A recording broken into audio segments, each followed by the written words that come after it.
Leave. Or die. He had a gun to her chest. And she pressed gauze to his wound anyway. 11:42 p.m. A fake delivery order. A loading dock in the rain. And a man bleeding out against a concrete wall, one hand on a gun pointed at her, the other hand gripping a car seat like it was the only tether he had left to the living world. 2 infants. 6 months old. Screaming in the dark. She was supposed to drop the food and leave. She dropped to her knees instead. Who set up the fake order? Why was she specifically chosen? Why are the dock doors locked from the outside? Like someone wanted him trapped inside. What happened to the mother of these children? And the tattoos climbing his neck. Intricate, deliberate. Why does he say they're coordinates? Coordinates to what? Then someone pays for her groceries in a corner store. A stranger. An elegant woman with a smile that doesn't reach her eyes. And the formula she bought, the formula she just fed the babies, was tampered with. Both twins begin to seize. And somewhere behind her in the dark, 4 sets of headlights, keeping perfect distance. Not chasing. Steering. This is the story of a delivery girl who was never supposed to survive that night. A mob boss who waited, bleeding, because he knew she was walking into a trap he'd already emptied. 2 babies who trusted someone with no reason to stay. And a world written in ink on human skin that no one was ever meant to read. What is she willing to become to keep them alive? She found him the way you find someone who has already decided to die, slumped against a concrete wall in a pool of his own blood, one hand clenched around a car seat handle like it was the only tether he had left to the living world, the other hand lifting a gun with the last of his strength and pointing it directly at her chest. The rain had been punishing Seoul's industrial port district for 5 hours straight. The kind of late November rain that turned the streets into dark mirrors, that found every gap in your jacket and your resolve and your sanity, that made the entire city feel like it was slowly being swallowed by something cold and indifferent. Naomi Carter watched her wiper blades lose their fight against the downpour, her breath fogging the inside of her battered Kia van, and tried to remember why she'd taken this job in the first place. The dashboard clock read 11:42 p.m. She'd been on the road since 2 that afternoon. University clinical hours at Severance Hospital until 6, then straight into the quick-run delivery grind because tuition for international nursing students in Seoul didn't care about exhaustion, and the student loan payments she was still making on a degree she never finished didn't care either. She'd started pre-med back in Atlanta 2 years before everything fell apart. Switched to nursing when the money ran thin, thinking it would be faster, cheaper, more practical. Then her parents died 4 months apart, her father on the side of a highway, her mother in a hospital bed, and she dropped out of everything, including the future she'd been building. She'd come to Seoul because staying in Atlanta felt like drowning in slow motion. Here, at least, the drowning was fast. Her feet ached in her second-hand sneakers. Her stomach had been empty since the protein bar she'd split in half that morning, saving the second half for tomorrow's breakfast because some weeks ran that close to the edge. And then the app had pinged. Delivery confirmed. Loading dock, rear entrance, Incheon Port Industrial Zone. 45,001 tip. Naomi had pressed her hand flat against her sternum, like she needed to feel her own heartbeat to trust it. 45,001. That was groceries for the week. That was her gas tank not running to fumes. That was her bank account not bouncing when the automatic payment tried to process on Friday. She grabbed the thermal bag from the passenger seat without another thought. Expensive order. Premium Korean barbecue from one of those private club restaurants downtown, the kind with no sign on the door and a waiting list 6 months long. The receipt showed close to 400,000 won worth of food. The kind of midnight order only someone with money to throw into fire would make. She killed the engine. The silence that followed was immediate and wrong. No hum of machinery. No sweep of security lights. No guard in the booth at the gate. Just rain against metal, rain against concrete, rain against the distant cargo cranes standing motionless over the dark water of the port like rusted giants. Naomi had run deliveries to warehouses before. They had a particular rhythm, a low industrial pulse that never fully stopped. This one felt hollowed out, abandoned. like a place that had already witnessed something terrible and was still processing it. Just drop and go, she told herself. Clock out, drive home, eat something, sleep. But 45,001. She pulled up her hood and stepped out into the rain. It hit her like something personal, sharp and relentless, soaking through her jacket before she'd taken 10 steps. The loading dock was a concrete platform cut into the building's side, the overhead light dead, the security booth dark, the rolling door down and still. Her sneakers pushed through shallow puddles as she crossed the lot. The thermal bag felt heavier with each step. And something in her chest tightened, that old clinical instinct that had been trained to notice things before machines did. The slight shift in breathing, the color that drained from a patient's face 30 seconds before the monitor alarmed. She was 20 feet from the dock entrance when she heard it. Crying. Not faint. Not one voice. Two. Woven together in desperate, ragged harmony, each one on the edge of exhaustion, high and raw and terrified. Infant voices. Naomi's thermal bag hit the pavement before she'd consciously decided to drop it. She ran. She came around the corner of the dock and stopped. 2 infant car seats sat on the rain-slicked concrete, partially sheltered by the overhang of an old fire escape above. The babies inside couldn't have been more than 6 or 7 months old. Their small faces were red and crumpled with distress, their cries breaking apart at the edges from too long at it. But it was the man beside them that made the air leave Naomi's lungs. He was slumped against the brick wall, one hand white-knuckled around the handle of the nearest car seat. Even in the thin, sickly light that reached this far from the main building, she could see the dark stains spread across his shoulder and chest, mixing with rain, too thick and too dark to be anything but blood. His suit, even ruined, even soaked, even saturated with. What was killing him? She could tell it had cost more than 6 months of her rent. Dark hair plastered to his forehead. And climbing his neck from beneath his collar, intricate, deliberate, the kind of tattoo work that wasn't decoration. That was declaration. Serpents and geometric patterns and characters she couldn't read, disappearing up into his hairline.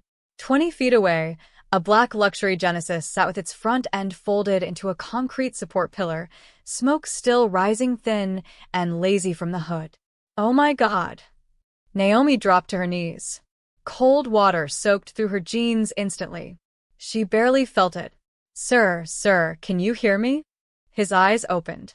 Dark. Almost black in the shadows. Full of pain, but underneath the pain something sharper and more specific. Fear. Not for himself. His gaze moved immediately, instinctively, to the babies beside him. Leave. His voice was barely sound. An accent she recognized, Korean, but spoken by someone who had spent time in other places, the consonants shaped with extra care. His hand moved, slow and shaking, and every cell in Naomi's body went ice cold. He was raising a gun. The barrel found her chest with a steadiness that shouldn't have been possible for a man in his condition. Leave, he said again. Or die. Naomi's hands were already pressing gauze against his shoulder. She always kept a small kit in her jacket pocket, old nursing student habit she'd never broken. The blood was warm, arterial. She'd done enough clinical rotations to read a wound, and this one was telling her time was almost up. You need a hospital. I'm calling emergency services. No. His jaw locked. The gun steadied just slightly, not much, but enough. No police. No hospital. They will find the children. The babies were screaming now, a sound that reached into something primal in Naomi's chest and pulled. She looked at the loading dock doors behind him, locked from outside. He wasn't hiding here. He was trapped here. Her mind cycled fast. 2 years of medical school before grief swallowed it whole, before she'd held her father's hand on the side of a highway while they waited for an ambulance that came too slow, before she'd sat by her mother's bed listening to her name get called by someone who was already halfway gone. If I'd known more. If I'd been faster. If I'd just... Please. The word left him like it cost him the last of something.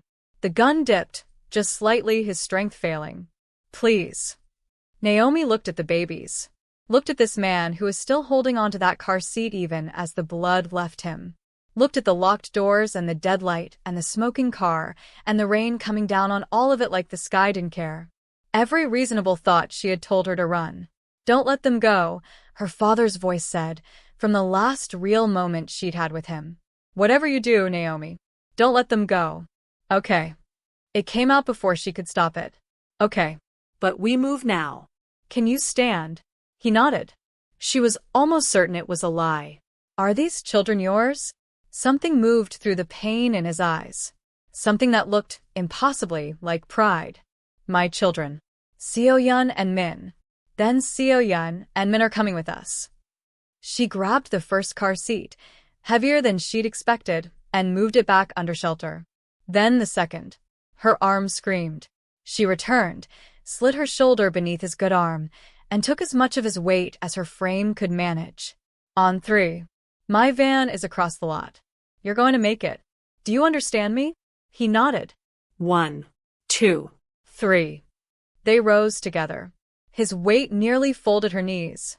He had to be 6'2" at minimum, solid muscle beneath the ruined suit, and the sound he was suppressing. She could hear him not making it, jaw clamped, every tendon in his neck standing out like rope. They moved step by step across the slick concrete. Naomi's lungs burned. Her thighs shook. She kept talking, partly to monitor his consciousness, partly to keep her own terror from swallowing her. I'm Naomi. Naomi Carter. I was almost a nurse. I dropped out, but I remember enough. God, I hope I remember enough. They reached the van. She propped him against the side, ran back for the car seats, one in each arm, everything screaming, loaded them in the back, strapped them down. The babies had dropped to exhausted, shuddering whimpers, their wide dark eyes watching her with that unnerving awareness infants sometimes have. Like they already understood more than anyone had told them. It's okay, Naomi whispered. She had absolutely no idea if that was true. I've got you. By the time she got back to him, he'd slid down the van's side. She hauled him into the passenger seat. His head fell back against the headrest. She slammed the door and ran around to the driver's side. Her hands were shaking so badly she missed the ignition twice. The engine coughed before caught. She pulled out of the lot, eyes cutting between the road and the man beside her, and in the pale glow of the dashboard, she could finally see him clearly. Sharp features. A jaw that looked like it had been cut from something harder than bone. The tattoos climbing his neck, threading into his hairline. The watch on his wrist worth more than her entire year of living expenses. The suit, even destroyed, worth a sum she didn't want to calculate. What have I done? The drive to her apartment in Mapo usually took 30 minutes. She made it in 19, running one red light, pushing the Kia until the frame rattled and complained. She talked the whole drive, about her apartment being small but clean, about having supplies, about being able to do this. She wasn't sure she believed half of it. Thank you. His voice cut through the noise of her own mind. Quiet. Present. In the back, one of the twins started crying again, thin and exhausted. Almost there, Naomi promised them all. Her voice cracked on the last word. Almost there. She pulled up to her building, killed the engine, and sat in the silence for one full breath. She had just driven a bleeding stranger and 2 infants across Seoul. She hadn't called the police. She didn't know who had shot him, who was hunting him, or what she had just dragged through her front door. His hand found her arm. She startled. His eyes were open, clearer now, sharper, despite the pain mapped into every line of his face. Thank you, he said again. And the weight of those 2 words settled over Naomi Carter like a crown she had never once asked to wear. She nodded, stepped out into the rain. And so it began. If you're new here, welcome, and if you've been riding with us, you already know this one is going to get deep. Hit that like button, subscribe if you haven't, and drop your city in the comments. I want to know where in the world you're watching from. Find somewhere quiet. We're just getting started. Getting him up 4 flights of stairs nearly ended both of them. Naomi half carried, half dragged him, stopping on every landing while he fought for breath and consciousness in equal measure, his weight against her like something she was choosing to hold rather than bear. The woman in 3A opened her door, looked once at the blood, and closed it again without a word. Naomi had never been more grateful for a neighbor's indifference. By the time she got him through her door, she was trembling. Her apartment in Mapo-gu was a narrow studio on the 4th floor of a building that had been old when she moved in and hadn't improved its opinion of itself since. Walls the color of milky tea. A kitchen barely wide enough to turn around in. A futon that served as her sofa and her bed, the springs long gone. A radiator that clanked and hissed against the cold like it was personally offended. It was clean, though. Naomi had always been meticulous about that, clean and organized, because those were the two things she could still control. She kicked the door shut and let the man Jae-won, he'd told her, Kang Jae-won, slide down the nearest wall. His face was going gray at the edges. The blood had soaked through his entire left side, spreading across fabric that looked obscene in this small, humble space. Like something from a different dimension had fallen through the ceiling and landed broken on her floor. The babies were still crying. Naomi set both car seats on the futon and fumbled with the buckles, her fingers clumsy with cold and adrenaline. Seo-yeon's face was red and rigid with distress. Min had been crying long enough that his voice had gone raspy, his little body heaving with each breath. "I know," Naomi whispered. "I know. I'm sorry. I've got you." She had no idea what she was doing. Her clinical work had been adult care. She'd held a baby exactly twice under supervision and been terrified both times. A wet, wrenching cough pulled her back to Jae-won. He'd slid down the wall, leaving a dark smear behind him, his head lolling to one side. His breathing was shallow and ragged. The contrast of him, expensive, precise, clearly powerful, against the peeling wallpaper of her little apartment was almost dizzying. Like two worlds that should never have touched had collided inside this room. Naomi's training overrode everything else. She grabbed the plastic bin from under the futon, the one she'd labeled medical in permanent marker back in her nursing school days and never stopped adding to. Bandages. Gauze. Alcohol wipes. Tweezers. Surgical thread she'd taken from the university supply room in her last week before dropping out. The bottle of soju that lived in her freezer for the nights the loneliness pressed too hard. She spread a sheet on the floor, eased him down onto it, and began cutting away the suit jacket. The fabric split cleanly under her scissors. The white dress shirt beneath it came off the same way, silk, she noted distantly, now the color of dark wine. The wound was high on the left shoulder, just below the collarbone. Entry wound. Small caliber. She pressed 2 fingers gently around the edges. No exit. The bullet was still inside. Jae-won's eyes opened when she touched him.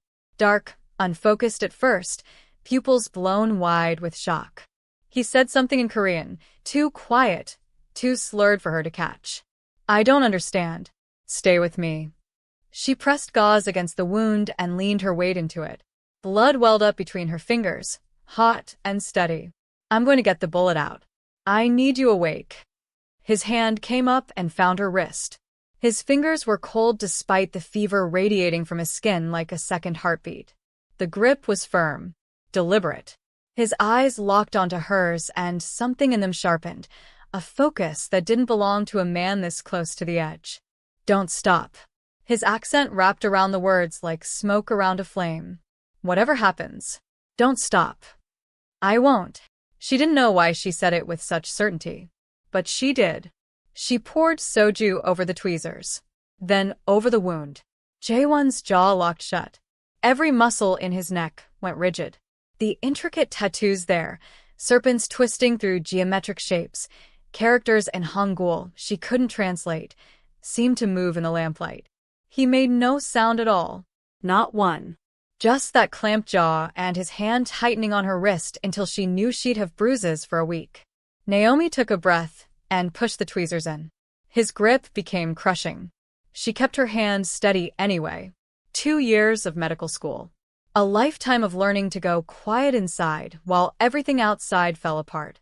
She found the bullet on the second angle, felt the resistance, adjusted, pulled. It came free with a wet resistance that turned her stomach. She dropped it into a bowl.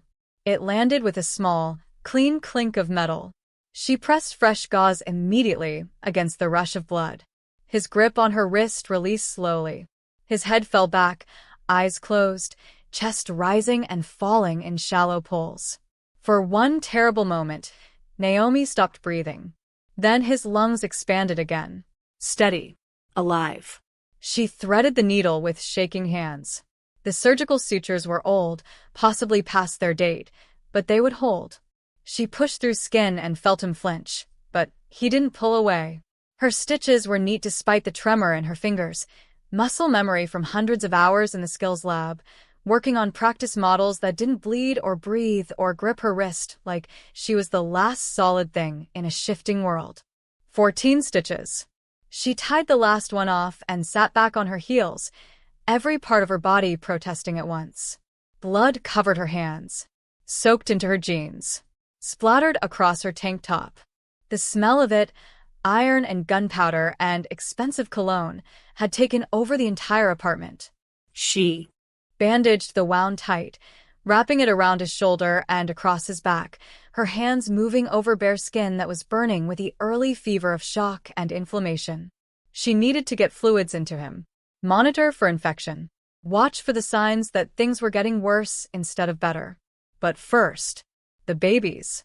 She washed her hands in the kitchen sink, scrubbing until the water ran clear, then turned to the futon. Seo-yeon was staring up at her with enormous dark eyes, crying reduced to hitching breaths. Min had fallen into an exhausted, uneasy sleep, his small chest rising too fast. Naomi leaned over him and watched until she was sure the rhythm was stable. "What do I do with you two?" she murmured.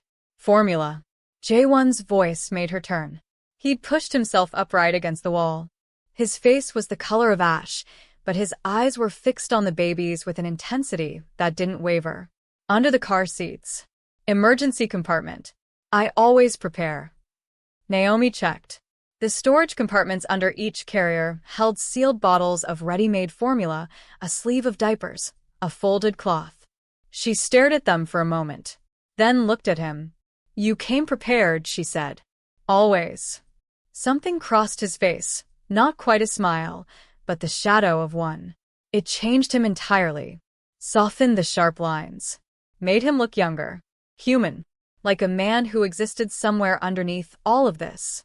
She warmed the bottles, tested the temperature on her wrist the way she half remembered from a babysitting job when she was 16, and lifted Seo-yeon first. The baby latched immediately, drinking with a hunger that told Naomi exactly how long it had been. When did they last eat? Jae-won's jaw tightened. 7 hours. Perhaps 8. 7 hours. These babies were barely 6 months old. Naomi felt a cold, focused rage move through her that had no target and nowhere to go. Seo-yeon finished the bottle and fell instantly, completely asleep against Naomi's shoulder, a warm, boneless, trusting weight that made something in Naomi's chest crack open. She laid her back carefully and picked up Min. He startled awake crying, resisted the bottle, then gave in to hunger. He drank slowly, watching Naomi's face the entire time with the kind of attention that felt like being assessed. "They're beautiful," Naomi said quietly. "Yes." Jae-won hadn't looked away from them once. In the full light of her apartment lamp, Naomi could see him properly for the first time. Strong features, sharp cheekbones, a mouth that looked like it rarely smiled. The tattoos on his neck and arms were extraordinary, intricate and intentional, dragons coiled through Hangul characters, geometric forms folded into something that looked almost like a map. His hands, even damaged, were precise. The hands of someone who made deliberate choices about everything. The kind of hands that could sign a death warrant and still, somehow hold an infant with perfect care. She changed both babies, fumbling through it with more determination than skill. They tolerated her inexperience. She settled them back in their seats, covered them with her only clean blanket, and turned to find Jae-won watching her with an expression she couldn't name. "You should sleep," she said. "Your body needs to heal. You should run."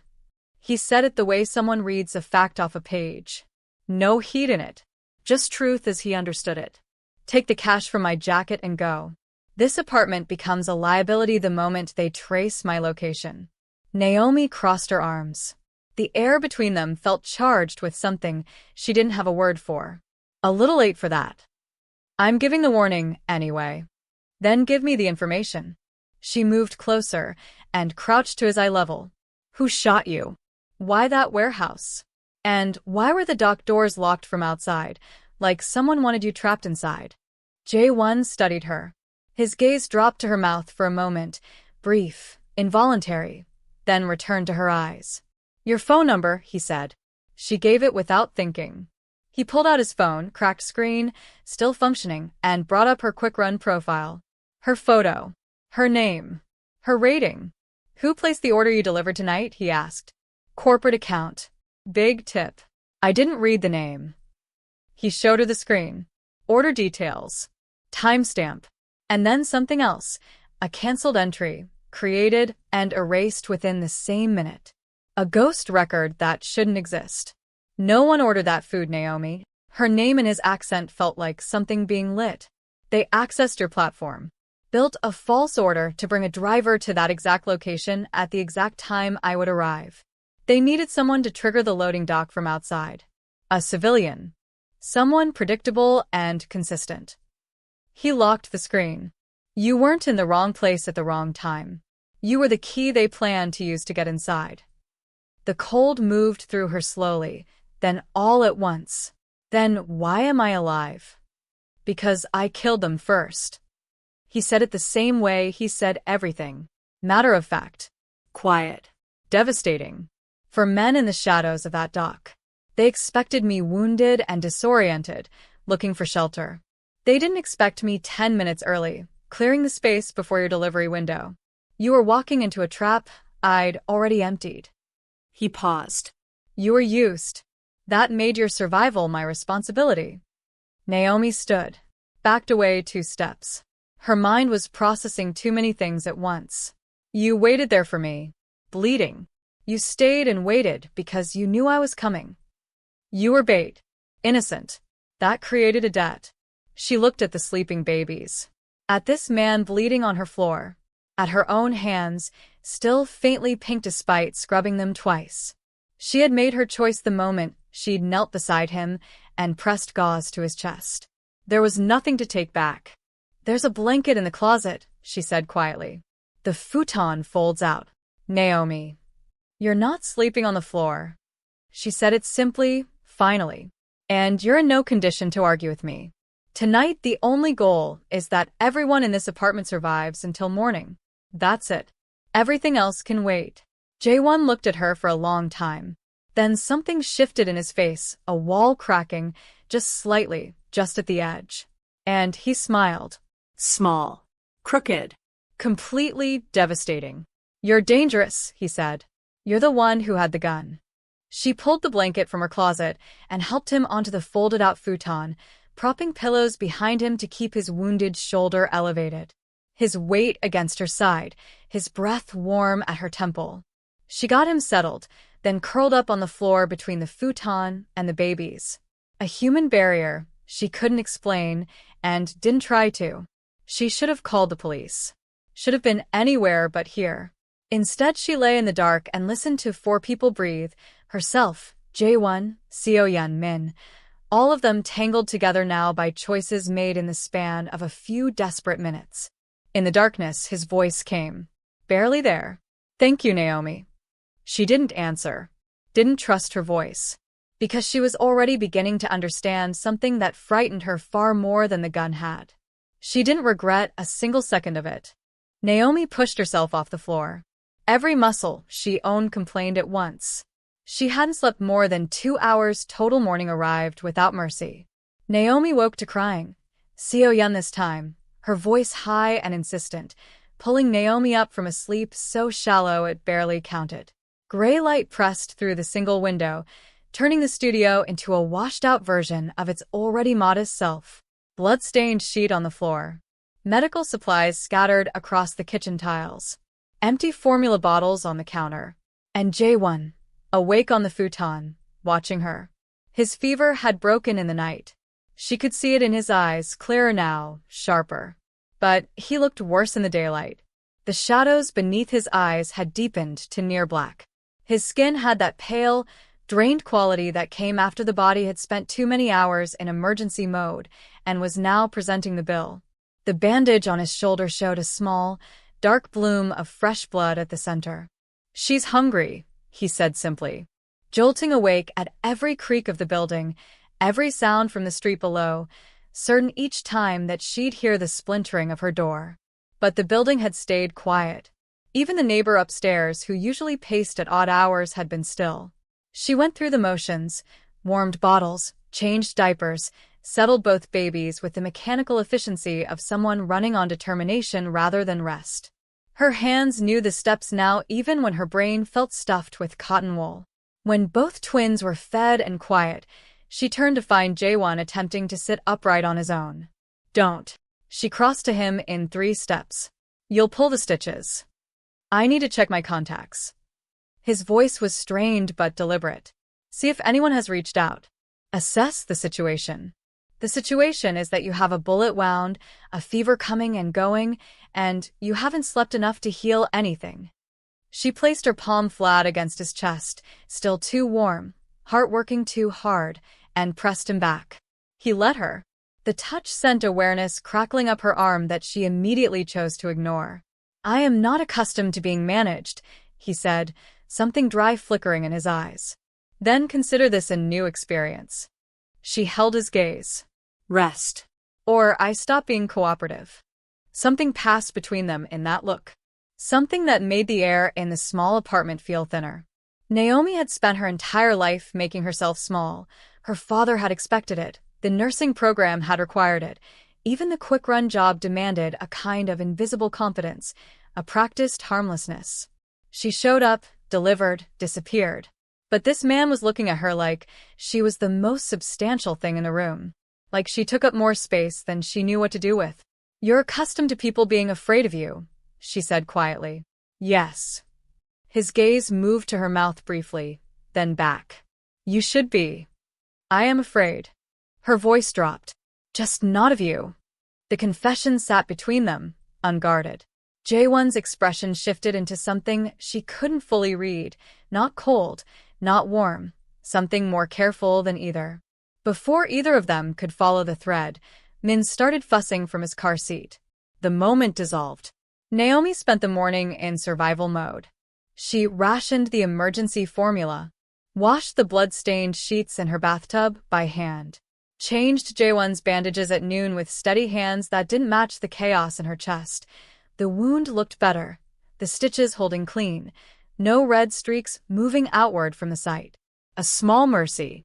By the time the afternoon light had shifted, the reality of their situation had settled in like weather. She had 40,000 won in her account. The formula would run out by tomorrow. She had a man with a gunshot wound and 2 infants in a studio apartment with no plan and no exit. She was washing bottles when the question finally burst out of her. What kind of father takes 6-month-old twins to a place where he expects to be shot at? She heard the sharpness in her own voice and didn't pull it back. Jae-won had been resting with his eyes closed. They opened now, instantly alert. "Excuse me. You heard me." Naomi turned from the sink, soapy water dripping from her hands. "Because from where I'm standing, either you made a catastrophic decision that endangered your own children, or you're not telling me what actually happened." The silence stretched between them, sharp and pressurized. When Jae-won finally spoke, his voice was controlled, the kind of control that came from years of practice keeping a still surface over deep water. "I woke at 3 in the morning." He paused. "I check the nursery monitors every night before I sleep. That night they were static. I went to the room and found my head of security disabling the perimeter alarms." Another pause, longer. "He was the man I trusted with their lives. He had been with me for 6 years. And he had sold us." Naomi's anger receded, replaced by something colder and worse. "What did you do?" "What I had to." His gaze was level, unflinching. "Quickly. Quietly. I took Seo-yeon and Min, and I ran. I had perhaps 15 minutes before the rest of his team registered that something had gone wrong. I got them strapped into the car and drove for a private airfield I keep outside the city. What happened? They intercepted me 4 blocks from my building. A vehicle came from a side street and hit us, passenger side, pushed the car into a barrier pillar. The airbags deployed. The babies were screaming. He said it without emotion, but she could see the tension in his hands where they rested on his thighs. I had a concussion, blood in my eyes, and I knew more would be arriving within minutes. So, you went to the warehouse. It was the closest covered location I knew. I thought it would be empty. I thought I would have 10 minutes to stabilize, secure another vehicle, find a way out of the city. He looked at the babies. Instead, it was a trap. They had anticipated my route, and they had arranged for someone to open the dock from outside at the precise moment they needed access. His eyes returned to hers. I am sorry that someone was you. Naomi sat down slowly on the folding chair near the kitchen. Her legs had decided without consulting her that they needed a moment. You weren't reckless with them, she said. You were trying to escape. I am the only safety they have left. The words came out rough, stripped of everything but the truth underneath them. Their mother is gone. My organization has been infiltrated. Every structure I built to protect them has been compromised. I am all that remains between them and people who would use them as leverage without a second thought. Naomi thought about her father's hand going still in hers, about her mother calling her name from a hospital bed into a room that held no one else, about being the last person standing in a family that had once been 4 and was now only her. I understand that, she said softly. Jae-won looked at her directly. Do you? Yes. She held his gaze. Because I'm the last of mine, too. Something in his expression shifted. Just slightly. The armor cracked at one edge, and she caught a glimpse through it. A man who was exhausted in a way that sleep couldn't fix, who was terrified of failing 2 tiny lives that had no one else. It lasted only a moment. Then it was gone, and his face was composed and still again. Your bandages need changing, Naomi said, breaking the moment before it could demand something from either of them. She gathered her supplies and knelt beside the futon. He allowed her to unwrap the old gauze without protest, sat still while she cleaned the wound, her fingers moving with careful efficiency. The stitches were holding well. She pressed gently around the edges, checking for heat and swelling, and was aware with every second of the proximity, of the way his breathing changed almost imperceptibly when her hands worked near the edges of the wound, of the heat that still radiated from his skin despite the fever having broken. The tattoos were impossible to ignore from this distance. Intricate work that covered his neck, disappeared under the bandage, continued down both arms. Dragons and geometric forms and Hangul characters layered over each other in patterns that were clearly not random, not purely aesthetic. What do they mean? She asked without thinking. Which ones? All of them. He lifted his right arm and held it so she could see the interior surface. Numbers woven into the patterns, disguised, but once she looked for them, unmistakable. They are coordinates, he said, and ciphers. Access codes. The keys to things that cannot be stored in systems that can be hacked. Naomi's hand stilled. The Kang Syndicate's assets. He looked at her. You know of us. I've lived in Seoul for 2 years. I deliver to the financial district at midnight and I ask questions. She resumed, working on the bandages. How much is on you?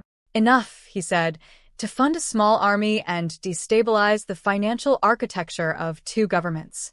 Everything my father built, and everything I've added. Property. Accounts. Intelligence networks. All of it requires keys that exist nowhere in any digital system. His voice was even. All of it is here. The understanding landed fully. That's why they didn't just shoot you in the head. They need the map alive.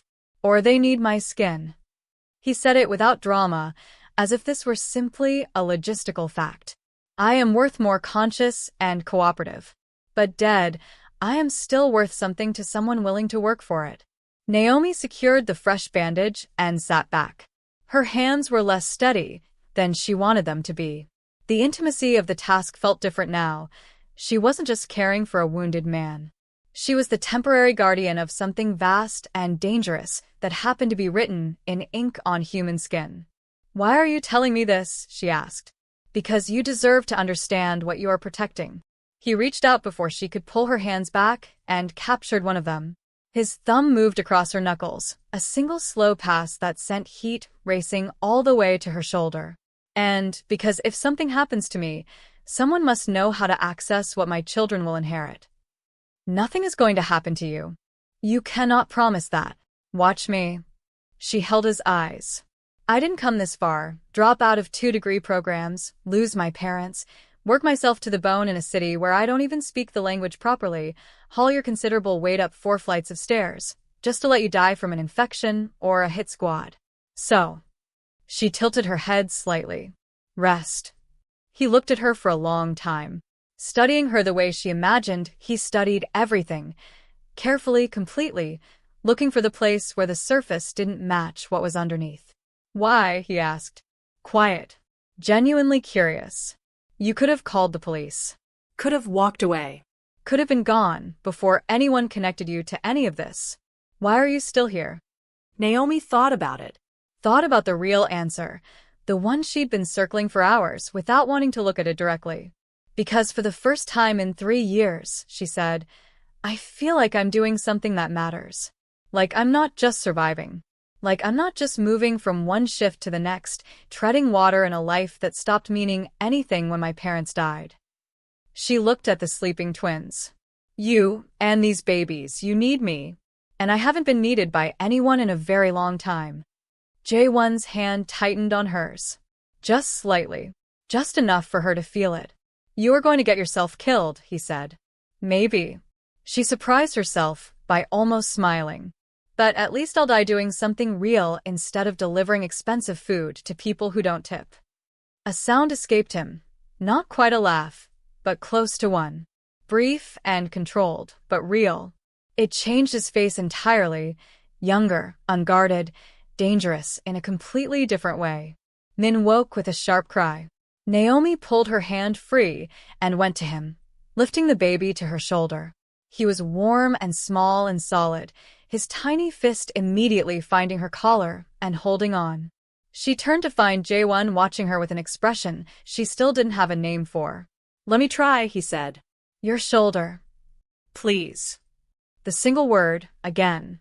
It carried so much weight in his mouth. She hesitated, then moved to him and carefully transferred Min, supporting most of the baby's weight herself, her hands close to Jae-won's so the strain didn't fall on his wound. He positioned his arms slowly, learning the angle, and looked down at his son. His face broke open. Not visibly, not in any way that would have been obvious to someone who hadn't been watching him for the past 12 hours.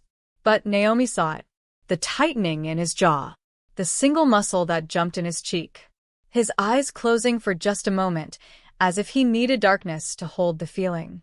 Min's tiny hand reached up and grabbed the tattoo on his father's neck, squeezing a fistful of ink and skin with the absolute confidence of someone who had never been told to let go. "I don't know how to be soft," Jae-won said. His voice was barely there. "I was never taught it. I don't know how to be the kind of safe that they deserve." "You learn," Naomi said quietly. "You figure it out as you go. You get it wrong and you correct it, and you keep going. What if I'm not capable of it? You're holding your son with a bullet wound in your shoulder and more enemies than I can count. That looks a lot like capable to me." He opened his eyes, looked at her, and Naomi felt the exact moment he stopped fighting whatever was building between them, felt the precise instant when he accepted that she was not leaving, that they were in this together now, that the thing pulling them toward each other was no longer deniable. Naomi. Her name in his mouth, this time, felt like a beginning. "Yeah." "Thank you." He said it with such complete honesty, stripped of everything except the truth of it, that something cracked open in her chest. Something she had been keeping carefully locked since the night her mother died. Something that felt, terrifyingly, like hope. "You're welcome," she said. They stayed like that for a long moment, the three of them connected by touch and necessity and something more difficult to name. Outside, Seoul continued its indifferent pace. Traffic. Rain. The pulse of a city that didn't know or care about the small revolution happening in a fourth-floor studio apartment in Mapogu. But Naomi knew. And whatever came next, she was certain of one thing. She had made the right choice. Even if it killed her. 3 days passed in a state of suspended reality. Naomi called in a family emergency to her clinical placement. Told Quick Run her van needed repairs. The 40,000 won dwindled fast.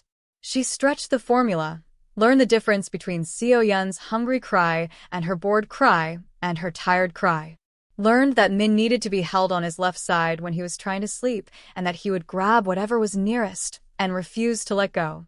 She learned the sound of Jae-won's breathing when he was sleeping versus when he was awake and pretending, and the precise quality of stillness that meant his pain had spiked, and he was choosing not to acknowledge it.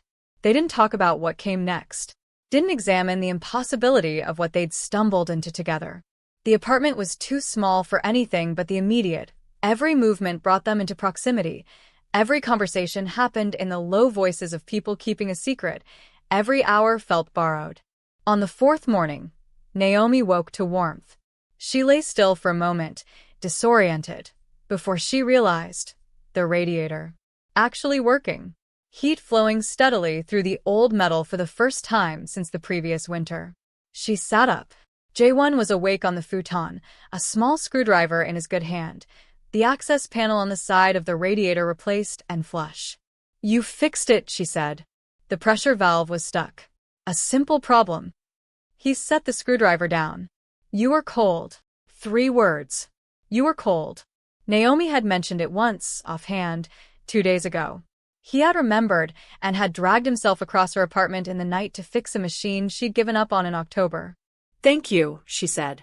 It was nothing. It wasn't. His gaze held hers. Something passed through it that neither of them reached for yet. By noon, the formula was gone. Naomi stared at the last empty container for a moment, then reached for her jacket. "I need to make a supply run." "No." Jae-won's voice was sharp. "Immediate. It isn't safe. "We don't have a choice." "They need food." "Then I will go." "You can barely stand without going gray." She was already pulling her hood up. "Corner store. 6 blocks. 15 minutes." Naomi. She stopped at the door, but didn't turn around. "Watch the babies. I'll be back before they wake up." She left before he could argue further. Before she could talk herself out of it. Outside, the November air bit her face and the neighborhood looked normal. Street vendors, a delivery scooter, a grandmother walking a small dog. Nobody alarming. But the feeling of being watched arrived before she'd made it a block. That old clinical instinct, the one that noticed things before they announced themselves. She walked faster. Kept her hands in her pockets. Hood up, eyes forward. The corner store was small and familiar, the owner a quiet man who had never once commented on Naomi being foreign and alone. She grabbed 2 containers of formula and a sleeve of diapers. Brought them to the counter. Watched the total climb past what she had. "Card declined," the cashier said. "Can you try again?" "Declined." Naomi stood very still. The line behind her was not long, but it felt long. Her face was hot. She reached for the diapers to put them back. A hand came past her shoulder and placed 2 crisp 50,000 won notes on the counter. Naomi turned. An older Korean woman stood directly behind her.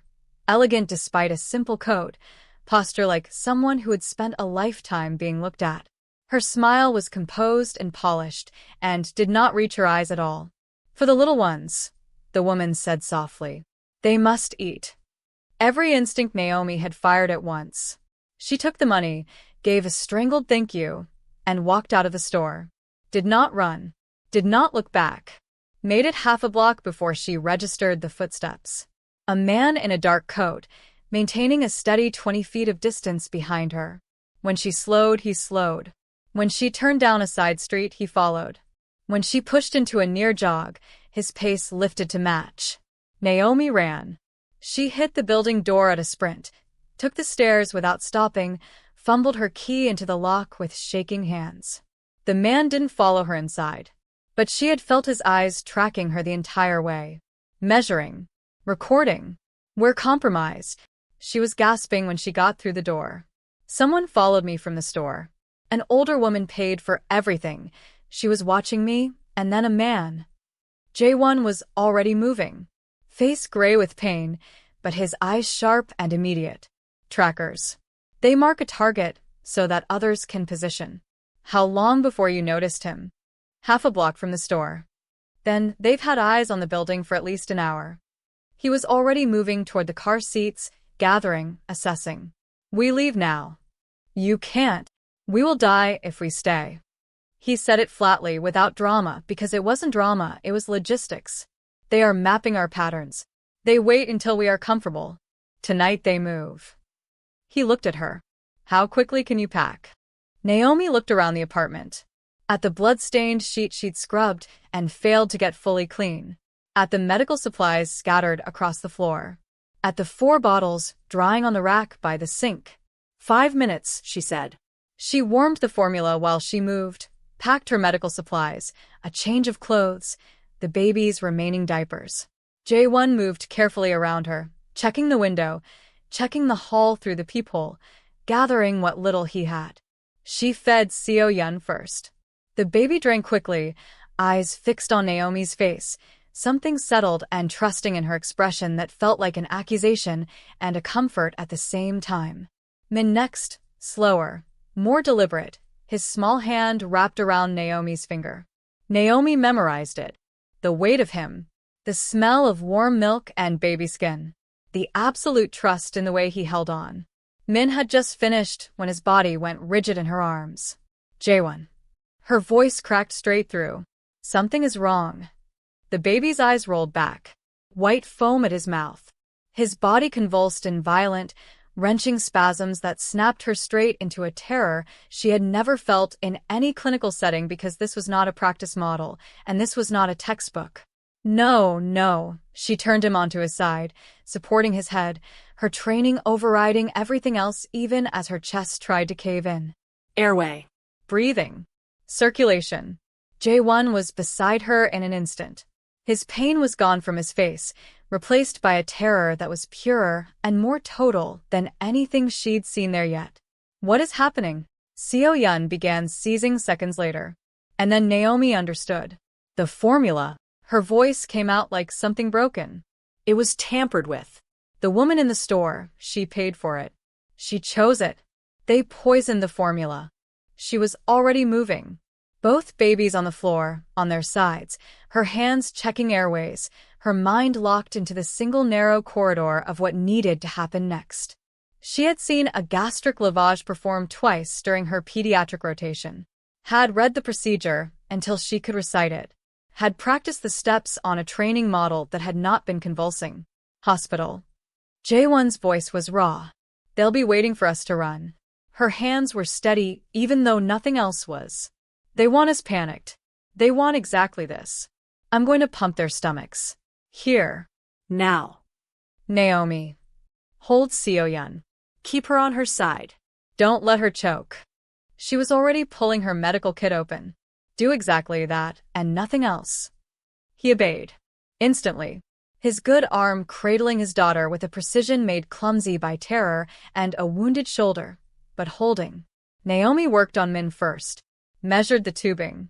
Inserted it with care she didn't have time to feel. The baby gagged and fought, and she pushed through anyway, knowing there was no other way. Pumped saline in, suction back out. Again and again. The smell was sharp and chemical beneath the milk. She pumped until the fluid ran clear. His convulsions slowed. Stopped. His breathing steadied, shallow. Exhausted, but steady. She moved to Seo-yeon and repeated everything, her hands never once losing their precision despite the tears running down her face. She couldn't feel until she tasted them. Both babies lay pale and wrung out. Breathing. Alive. Naomi sat back against the wall and shook. She shook the way buildings shake in an earthquake, not collapsing, but vibrating all the way down to the foundation. She pressed her hands against her thighs and shook and breathed, and tried to stay where she was. Jae-won set Seo-yeon gently in her car seat and crossed the floor in 2 steps. He pulled Naomi against his chest without asking, his good arm around her, crushing and certain. She felt him shaking too. felt the careful, controlled exhale that was everything he wasn't going to let himself say. You saved them. His voice was raw, at every edge. Naomi. You saved my children. She couldn't speak, just held on. They stayed like that for a long moment, two people holding each other together while the world tried to reduce them to dust. When he finally pulled back, his eyes were dry but devastated. He cupped her face in both hands, his thumb moving beneath her eye, carrying the tears away. I owe you more than I can name, he said quietly. Everything I've built, everything I am, everything my children will have. His gaze burned into hers. Without you, none of it exists. You understand that. Naomi's breath caught. She understood what he was offering. Not just gratitude. Not just debt.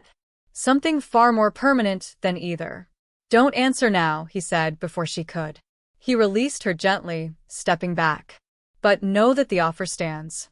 It will always stand. She nodded. Didn't trust herself to speak. They spent the next hour watching the babies.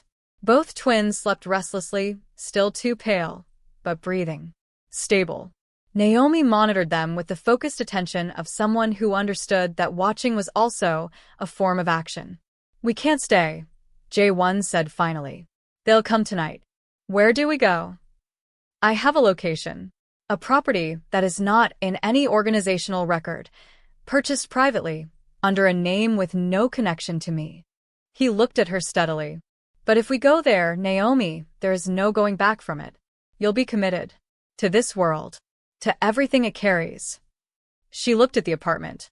At the peeling walls and the broken radiator he had fixed and the blood-stained floor she'd scrubbed on her hands and knees.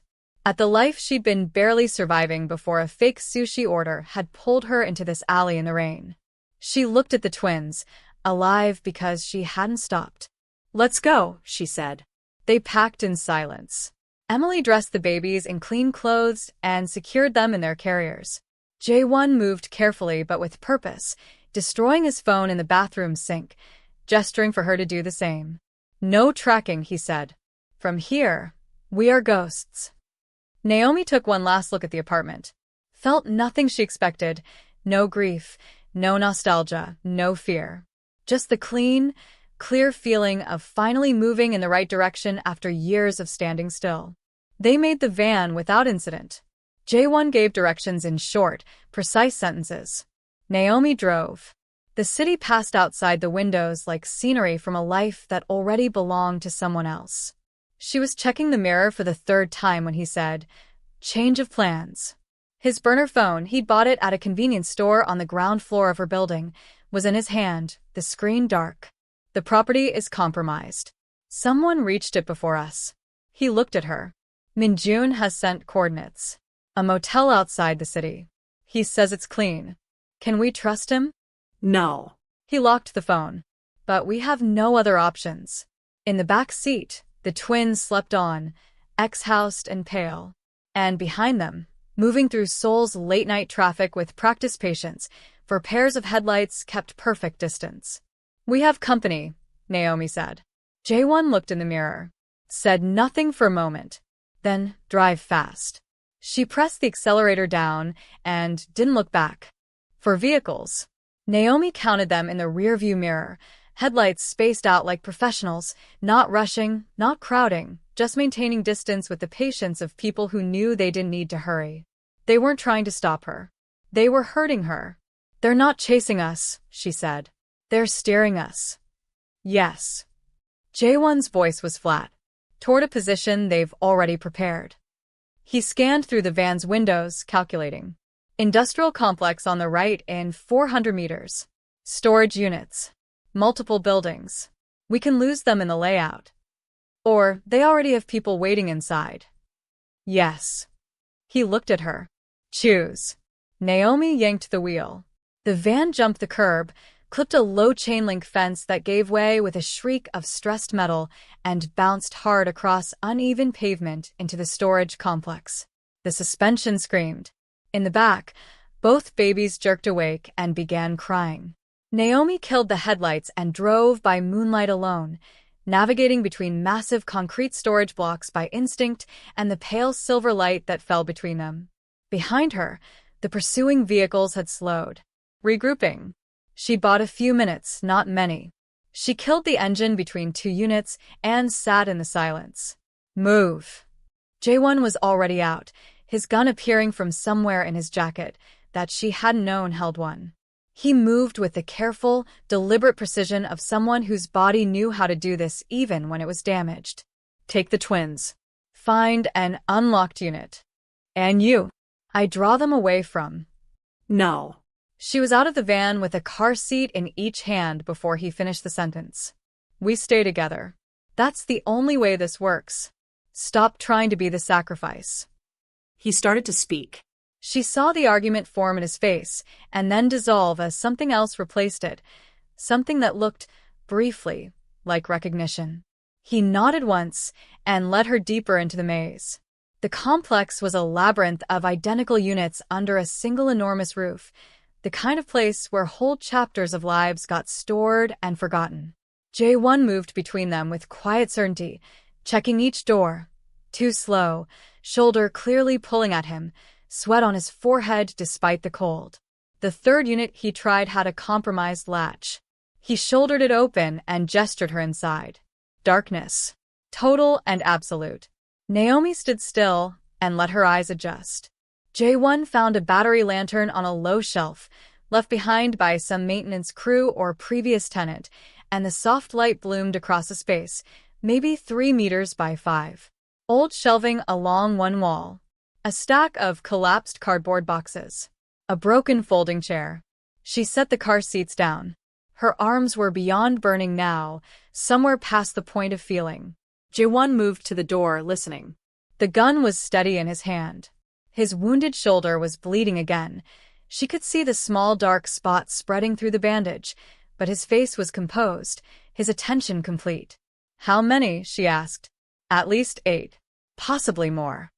He didn't look away from the door. Naomi.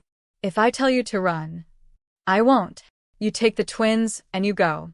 There is an emergency kit under the driver's seat of the van. Cash. Documents. Everything you need to disappear with them. Jae-won.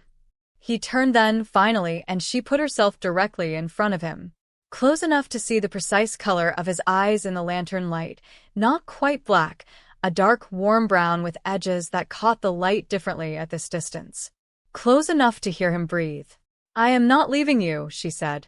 We survive this together, or we don't survive it. Make your peace with that. For a long moment, he said nothing, just looked at her. Then that small, devastating, crooked smile appeared, the one she was beginning to recognize as the version of him that was real, the man underneath all the armor. You are impossible, he said. I am committed. There's a distinction. A sound cut through the quiet. Footsteps, multiple sets, approaching the exterior wall of their unit. Jae-won killed the lantern. Darkness swallowed them instantly. Naomi felt him move to position himself beside the door. She crouched near the babies, her hand resting lightly on Min's car seat, and found a length of heavy metal pipe among the shelving by feel alone. Not much, but better than nothing. The footsteps stopped directly outside. Naomi pressed her free hand gently over Seo-yeon's mouth. The baby stirred, resisted, then stilled, as if she understood in the way infants sometimes understand that this was not the moment. Naomi's own heartbeat was very loud in her ears. The footsteps moved on. She stayed still. They all stayed still. The babies were extraordinary, silent, watchful, as if they too were holding their breath. Minutes dragged past. Naomi's legs cramped. She didn't move. Then the door exploded. The metal shutter screamed as it was wrenched upward. Harsh white light from outside flooded the unit, and Naomi was blind, eyes burning, hands already moving. She heard Jae-won move, sharp, immediate, completely certain, and heard the crack of gunfire, close and deafening in the enclosed space. Heard someone fall. Heard another shout cut off. Her vision cleared enough to catch the shape of a second figure turning toward her, weapon rising. She swung the pipe with everything she had. The impact rang up both her arms, and the figure folded sideways into the shelving. She swung again, without thinking. Again, until he stopped moving. Silence. Then, from somewhere outside, more running footsteps. Service exit. Jae-won grabbed her arm. Back of the unit, go. She grabbed both car seats. Adrenaline had given her arms a temporary reprieve from physics. She found the rusted secondary door by feel and kicked it open, spilling them into a narrow maintenance alley between unit rows. Darkness and rain. Light rain now, barely more than mist, and the smell of wet concrete. A figure stepped from the shadows directly in front of them. Tall. Armed. Face covered by a black mask. The gun was already up, but then it lowered, just slightly, angling toward the ground beside Jae-won's feet rather than at him. A warning shot, not a killing one. Stop, the figure said. The voice was muffled by the mask, but something in the pattern of it, the cadence, the particular shape of the vowels, hit Naomi in the chest like a stone. Please. Don't move. Step aside, Jae-won said coldly. Let us pass. I can't. The gun wavered. If I don't bring you in, they told me they'd kill her. My sister. They have her address. Her job. They know everything about her. The world tilted. Naomi knew that voice. Older than she'd heard it last. Rougher, worn down to its edges. But she knew it the way she knew the sound of her own heartbeat, from years of sharing a home and a grief and a last name. David. It came out barely a sound. The figure went completely still. Slowly, one hand came up and pulled the mask away. Her brother looked back at her. 3 years older than she'd last seen him. Covered in scars she didn't recognize. Eyes that had been hollowed out from the inside and filled with something else. Something that lived in a place she hoped she would never have to visit. But the face was his. The jawline. The way the left eyebrow sat slightly higher than the right. The mouth their mother had always said was the exact shape of their grandfather's. Naomi. His voice broke on her name. Why are you? How are you? You said you were in rehab. She heard her own voice from very far away. Flat. Stunned. You called me 6 months ago and said you were getting clean. You said. I lied. The words came out like something being pulled out with forceps.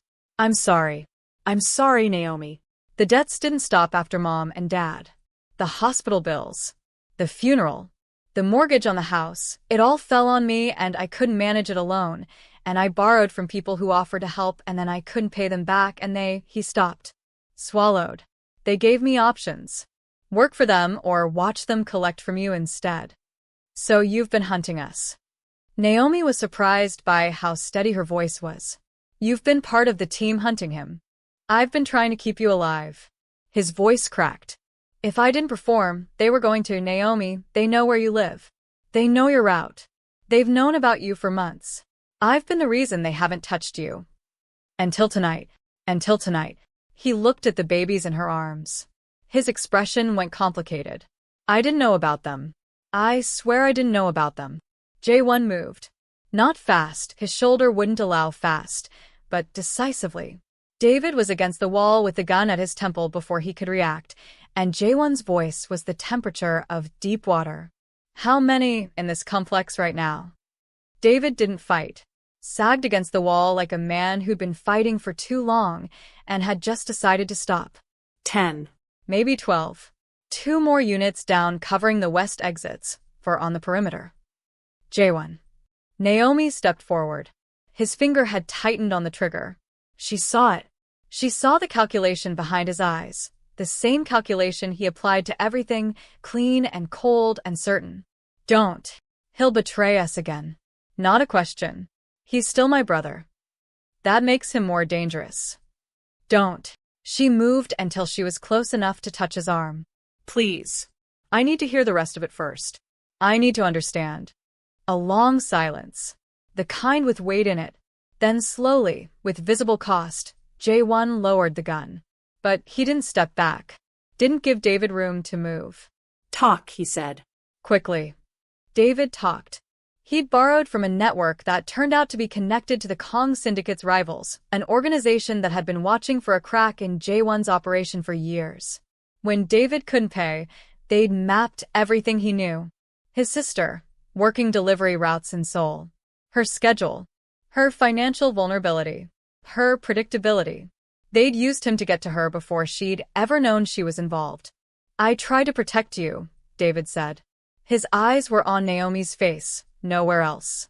"I've been feeding them bad information. Slowing things down. Buying you time without knowing what I was buying time for. You were buying time for this." She gestured between herself and Jae-won, the babies, the alley, all of it. "For tonight." "I know."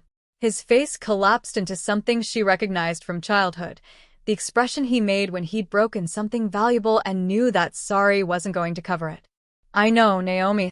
I'm sorry. "I'm so sorry." From the far end of the alley, footsteps. Multiple. Converging. "They're coming," David said. "I told them I'd bring you out this way. They're expecting." He never finished.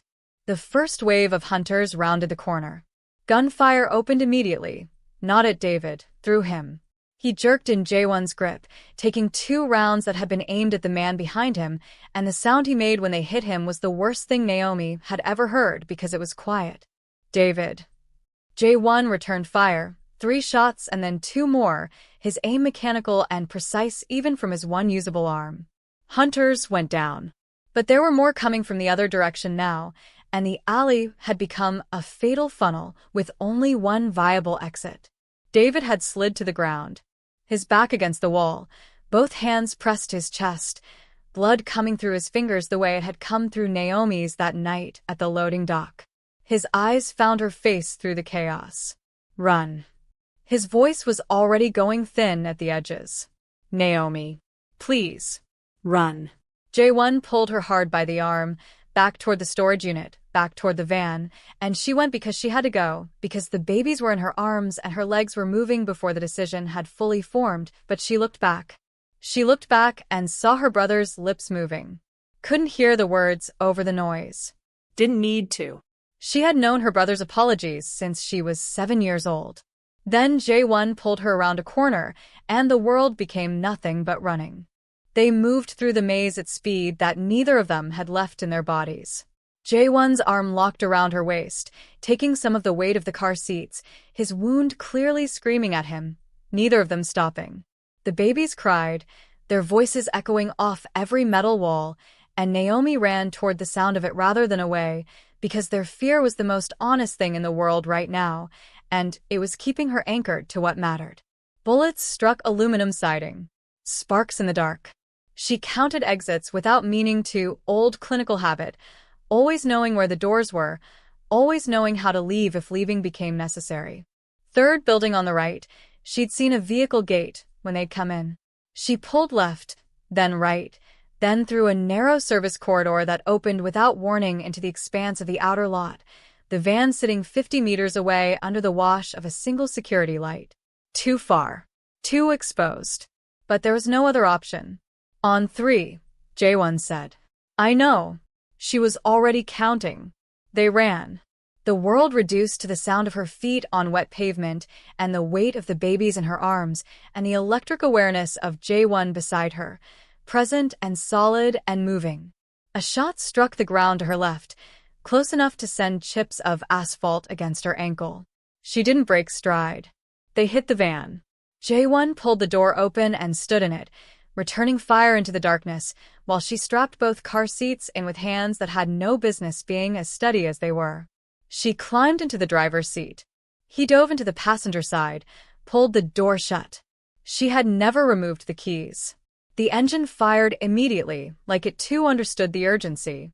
She floored it. The van fishtailed across the wet lot, and then caught, and she aimed it at the vehicle gate she'd memorized, hit it at 40 kilometers an hour, and the thing gave way like it had always been meant to. They were on the main road within seconds. Traffic. Other vehicles. The vast and different machinery of a city that wasn't watching. Naomi drove for 20 minutes without speaking, taking random turns, doubling back twice, watching the mirrors with the methodical attention of someone who had nothing left to give except focus. No pursuit appeared. The roads behind them stayed clear. The property, she said finally. If that's compromised, where? Minjun's motel contact. Jae-won was already on the burner phone. Outside the city. Bucheon district. He says it's clean. He locked the screen. I don't know if I believe him. We don't have enough options to not go. He said nothing for a moment. Then, no. We don't. In the back, the twins had cried themselves into the deep, exhausted sleep of small creatures who had given everything they had and trusted that someone else would handle the rest. Naomi could hear their breathing from the front seat, still fast, still slightly ragged, but even. Steady. She drove. David's face was there every time she blinked. The sound he'd made, the blood coming through his hands. He would have killed us eventually, Jae-won said. He had been watching her face for the last 10 minutes. When the alternative became worse. You understand that? I know. She kept her eyes on the road. That doesn't make it easier. No. His hand found hers on the gear shift. His fingers laced through hers, warm and certain and real. It doesn't. They drove the rest of the way in silence that was not empty. It was full of something, full of the specific weight of shared grief, of two people who had each lost something tonight and were choosing, without discussing it, to keep going. The Starlight Inn sat at the edge of a highway interchange like something the city had set down intending to pick back up and then forgotten. Neon sputtering in 2 languages. A parking lot half full of long-haul trucks. The kind of place where no one asked questions because everyone there was also avoiding them. Naomi pulled between 2 trucks and cut the engine. Jae-won was out before she could protest, moving toward the office with the gun hidden under his jacket, his posture that careful, deliberate thing she'd come to recognize as his version of fine when he was actually nowhere near it. She sat in the dark with the sleeping twins and waited. Seo-yun's hand had found the edge of Min's car seat in sleep, their small fingers loosely interlocked the way she imagined they'd probably slept in the womb, close, accustomed to each other, oriented toward each other even when their eyes were shut.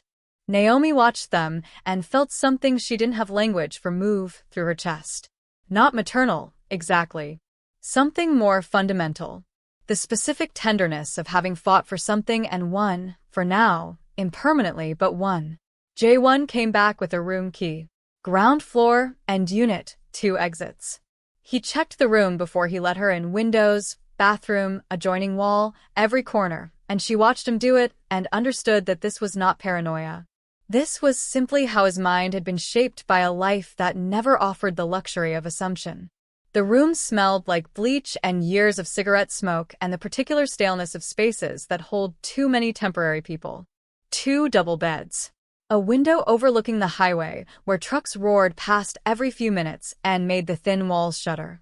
A bathroom with rust in the tub and a towel bar that had given up on its relationship with the wall. Naomi set the car seats on the first bed and began checking the twins again. Color, breathing, responsiveness, while Jae-won sat on the edge of the second bed and did not pretend he wasn't exhausted. His wounded shoulder was bleeding properly now, the bandage soaked through, his face the color of old paper. That needs changing, she said. Naomi, take your jacket off. He did. She brought the wet cloth from the bathroom and knelt in front of him and began cleaning the mess the night had made of her careful work. His hands rested on his thighs. His eyes closed. His breathing became, gradually, something closer to even. I got my brother killed, she said. Her voice was steady, but it cost her something to make it that way. You made a choice. His eyes opened, dark and direct and completely present. Between a man who had been pointing a weapon at you and 2 children who had no one else. That is not murder. That is mathematics. It doesn't feel like mathematics. No. His hand came up and cupped her jaw. His thumb moved beneath her eye, carrying away a tear she hadn't registered shedding. It feels like drowning, like the weight of it will never lift, like you'll never be clean no matter how many times you wash your hands. He paused. I know this feeling. How do you carry it? You make a different choice the next time, he said. You choose, again, the people who are still alive over the ones you couldn't save. And you carry the ones you lost, not as guilt, but as the cost of surviving. His thumb moved again, gentle and certain. Your brother made his choices long before tonight. What he gave tonight, he gave freely. Don't take that from him by making it your fault. The room was very quiet except for the distant thunder of highway traffic and the soft breathing of the babies and the sound of Naomi trying to remember how to breathe evenly. I'm not like you, she said softly. No. His other hand came up, framing her face carefully, as if she were something that required both hands to hold properly. You are better. You are not yet ruined. Maybe I want to be. The words came out before she could weigh them. She watched his eyes change, pupils widening, some careful thing in him losing its footing. His jaw tightened. Don't say that. His voice had dropped to something rough and strained. You don't understand what you're asking for. Then show me. She rose on her knees and kissed him. Not carefully, not tentatively. She kissed him the way she'd been doing everything for the past 4 days, with everything she had and no safety net, because she'd learned that holding back hadn't protected anything that mattered. His response was half a heartbeat behind hers, and then his hands were in her hair, and he was kissing her back with a hunger that reached all the way down through the fear and the grief, and the adrenaline crashed to something more real than any of it. It was not gentle. It was not sweet. It was two people who had been barely surviving for very different reasons, reaching toward each other in the only way that felt true. He pulled back, breathing hard. You deserve better than this room, he said. His hands were still in her hair. Better than a man who has spent his life building things that hurt people. I don't want better right now. She met his eyes. I want you. Here. Tonight. Before everything falls apart again. He looked at her like she was something he was reading very carefully, making sure he understood every word.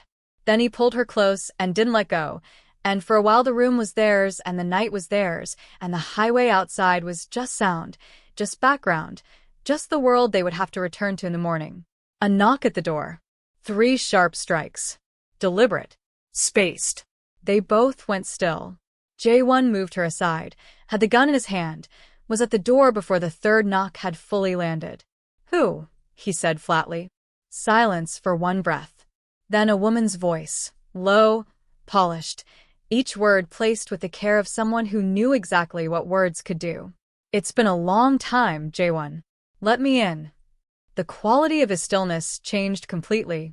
She had seen him face a gun, without flinching. She had seen him hold his children while someone tried to kill him and remain composed.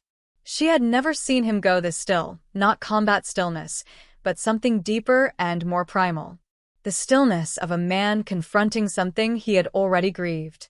Get in the bathroom, he said. Take the twins. Lock the door. Jae-won. Lock the door. His voice left no room. Do not come out until I say your name. Who is it? He looked at her. The thing in his face was not fear for himself. It never was. My wife, he said. She is supposed to be dead. Naomi took both car seats into the bathroom and turned the lock and pressed her ear to the door. She heard the chain slide free. The door open. The click of expensive shoes on cheap flooring. You look terrible, darling. The woman's voice was silk over something sharp. I've looked better. Considering. You faked your death. Jae-won's voice was flat. Empty. I evolved. A pause, the rustle of movement. The syndicate was calcifying.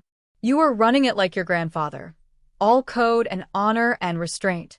Refusing growth. Refusing to become what the modern world required. Another pause. Someone had to force the evolution. You orchestrated the coup. I orchestrated the future. The council will follow strength. They always do. And you, Jae-won, you have become soft. The footsteps moved closer. The children. The code. This endless insistence on honor in a world that has none. I tried to tell you. Now I'm here to take what I came for. Something metallic clicked. Give me the access codes willingly. The woman, Jisoo, Naomi's mind supplied, said, and I'll be efficient about the rest. Refuse, and I'll take your time. Either way, the outcome is the same. In the car seats behind Naomi, Seo-yeon stirred. Naomi put her hand on the baby's chest, very gently, and felt the small heartbeat going steadily under her palm. You're going to give up the children, Jisoo continued. Jun Min, whatever you're calling him now. The syndicate ran the bloodline tests, Jae-won. They know he isn't yours. They know you've been passing off a dead soldier's bastard as your heir. The entire structure is compromised because of your sentimentality.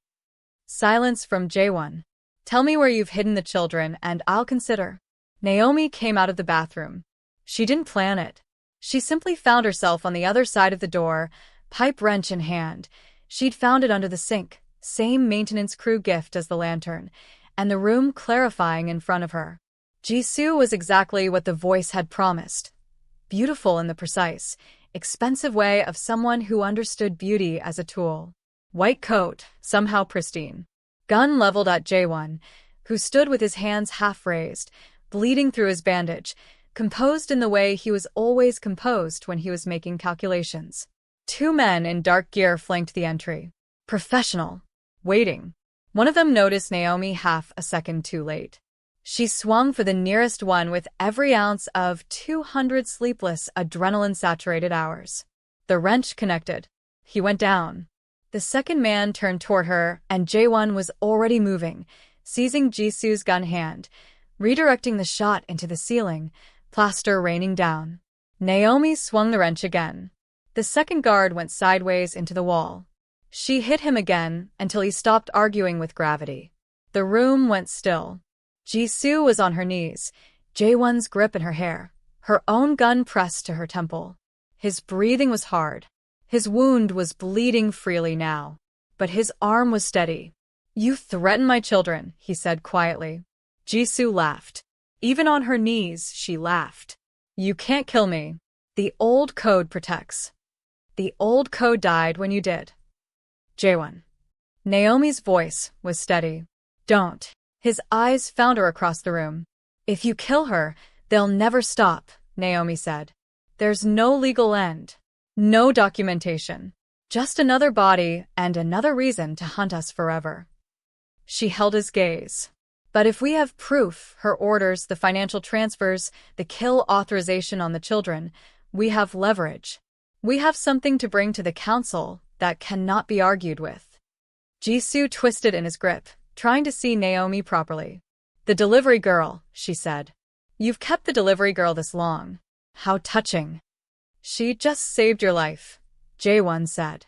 His voice had changed, colder, quieter. Show some understanding of what that means. A calculation moved through Jisoo's eyes. She looked at Naomi with the focused attention of someone who had just recalibrated. You're smarter than you look, she said. Zip ties, Naomi said to Jae-won. She comes with us. He looked at her for a long moment. Then he took the zip ties from one of the unconscious guards and bound his wife's wrists and ankles with the efficient certainty of someone who had done this before. They left the room in ruins. Naomi carried the twins. Jae-won half-carried Jisoo. They loaded into the van in the rain, Jisoo in the back with her bound hands in her lap, Jae-won in the passenger seat with the gun resting on his knee, Naomi behind the wheel. Where? She asked. I don't know. For the second time since she'd known him, Jae-won sounded lost. Every location is compromised. Every contact suspect. He looked at the phone. Min-jun is asking for our position. And if we tell him, then either he helps us or he hands us to whoever is paying more. He set the phone down. He gave us this motel. It was clean enough to reach Jisoo. I don't know what that tells us. In the back, Min made a small, pained sound. Naomi's head came up. Something's wrong. Jae-won turned. His face went white. He's bleeding. She was already pulling over. The bullet had grazed Min during the storage complex ambush. She'd been so focused on the poisoning, on the running, on keeping them alive, that she hadn't caught it. A thin line across his tiny upper arm, shallow but bleeding steadily, opened again by the car seat straps. Hospital. Jae-won's voice was hollow. They'll be positioned at every hospital within range by now. Naomi's hands were already moving, assessing, her mind cycling. How bad? She pressed a clean cloth against the wound and then cried out, high and thin and real, and she felt Jae-won flinch beside her. Field dress it, Jisoo said. Both of them turned. The woman sat with her bound hands in her lap, looking at the baby with an expression that didn't match anything else she'd shown them tonight. Not soft, exactly. But human. Specifically, deliberately human in a way she hadn't been before. I'm O-negative, Jisoo said. If he needs blood, I can give it. And I know field dressing. I was a trauma nurse before I married into this.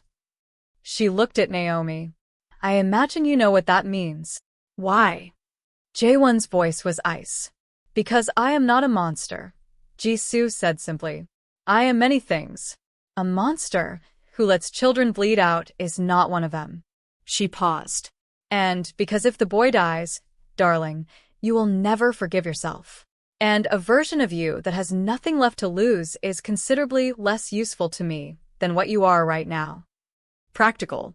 Honest in the way that cold people sometimes were more honest than warm ones. Naomi met Jae-won's eyes. The decision wasn't his to make alone. She could see him understanding that. She cut Jisoo's wrists free. They worked in the back of the van, Jisoo guiding, Naomi's hands doing the work, the 4-kit from Naomi's emergency supplies appearing from the bag she'd packed 4 days ago, on pure instinct. Jisoo bled quietly and without drama. The blood went into Min slowly, steadily, and his color improved in the way that blood always improved color, gradually, then noticeably, then beautifully. He isn't yours, Jisoo said to Jae-won. She was looking at Min. Not unkindly.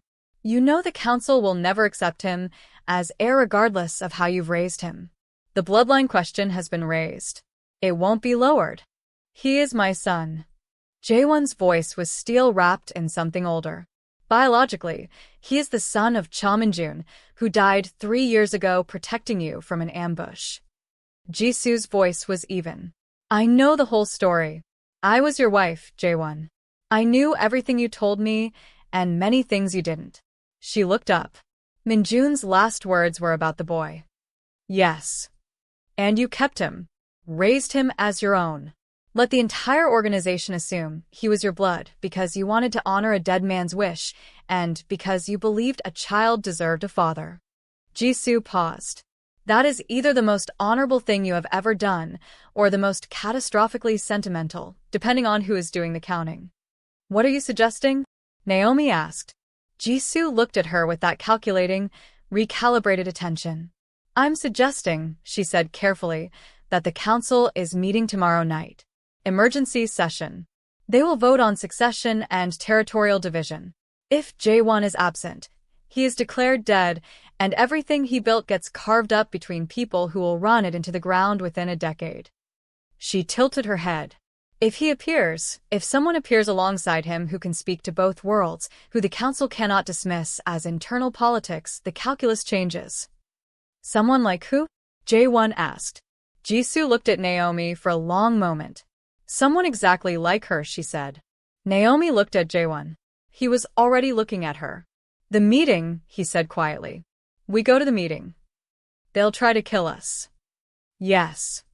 We have a wounded baby, a compromised syndicate, your supposedly dead wife in the back seat. Yes. Naomi thought about her studio apartment, her abandoned nursing program, her delivery shifts and her empty bank account and the granola bars split in half and the endless, heavy loneliness of a life she'd been merely enduring rather than living. She thought about her father's hand going still, her mother's voice fading. She thought about David's face in the alley, his lips moving, I'm sorry. She thought about Min's heartbeat under her hand in the bathroom, Seo-yun's grip on the bottle, the weight of both of them trusting her completely, without being asked. She thought about Jae-won's smile, small and crooked and devastating and real. Okay, she said. We go to the meeting. She started the van. Seoul's lights blurred past the windows as they drove back toward the city, back toward the warehouse at the port, back toward the beginning. The rain had finally stopped. The streets gleamed clean and dark under the highway lights.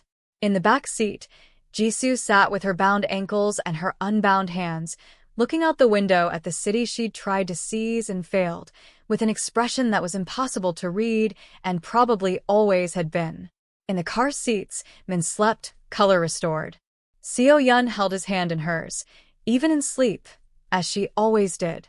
Naomi drove. Jae-won rode beside her. And between them, in the charged and complex silence of people who had been through the worst together and come out still moving, something settled, not peace, not safety, but something more durable than either. Something that had been building since a rainy night at a port loading dock when she had dropped to her knees in cold water and pressed her hands to a stranger's chest and refused to let him go. The warehouse appeared on the horizon. Loading dock lit now. Cars in the lot. The council was already assembled. Naomi pulled in, cut the engine, and sat for one full breath. "Whatever happens," Jae-won said, "you leave if I tell you to leave." "Whatever happens," she said, "we leave together." He looked at her. That small, devastating smile. Then they stepped out into the cold and walked in through the front door together, a wounded man and a delivery girl and a supposedly dead wife, into a room full of powerful, dangerous people who were about to find out exactly how difficult it was to dismiss someone who had nothing left to lose. The eldest council member looked up from the long table as they entered. His eyes moved from Jae-won to Naomi to Jisoo, bound at the ankles and walking anyway, because she was precisely that kind of woman, and something shifted in his old, careful face. "Well," he said. "Sit down," Jae-won said. "All of you. We need to talk about the future." The council chamber was not what Naomi had expected. She had pictured something shadowy and ceremonial, low lighting, heavy curtains, the theatrical weight of organized crime as she understood it from television, and the whispers that followed certain names around the port district. Instead, the Kang Syndicate's emergency session was being held in the same warehouse loading dock where she'd found Jae-won bleeding 11 days ago, around a folding table brought in for the occasion, under the same dead overhead light she'd navigated by on that first night. Something about that struck her as honest. Or maybe just tired. The kind of tired that came from doing the same thing for too long. 12 men. All in expensive suits that looked slightly wrong on them, like people who had learned what power was supposed to look like and were performing it rather than inhabiting it. Most of them were older, in their 50s and 60s, she guessed, men who had grown up in the syndicate as apprentices or soldiers and risen through the weight of decades. 2 were younger. One of those younger ones had a face she didn't trust from 20 feet away. They all turned when the 3 of them walked in. Jae-won moved through the room the way he moved through all spaces, with the unhurried certainty of someone who understood that his presence was the loudest thing there. Naomi stayed at his left, slightly behind, watching the room. Jisoo walked at his right with her bound ankles in a short stride shuffle that she managed to make look almost dignified. The eldest council member, white-haired, compact, with the kind of stillness that accumulated in a man over many decades of careful survival, stood slowly from his chair at the head of the table. "Kang Jae-won," he said.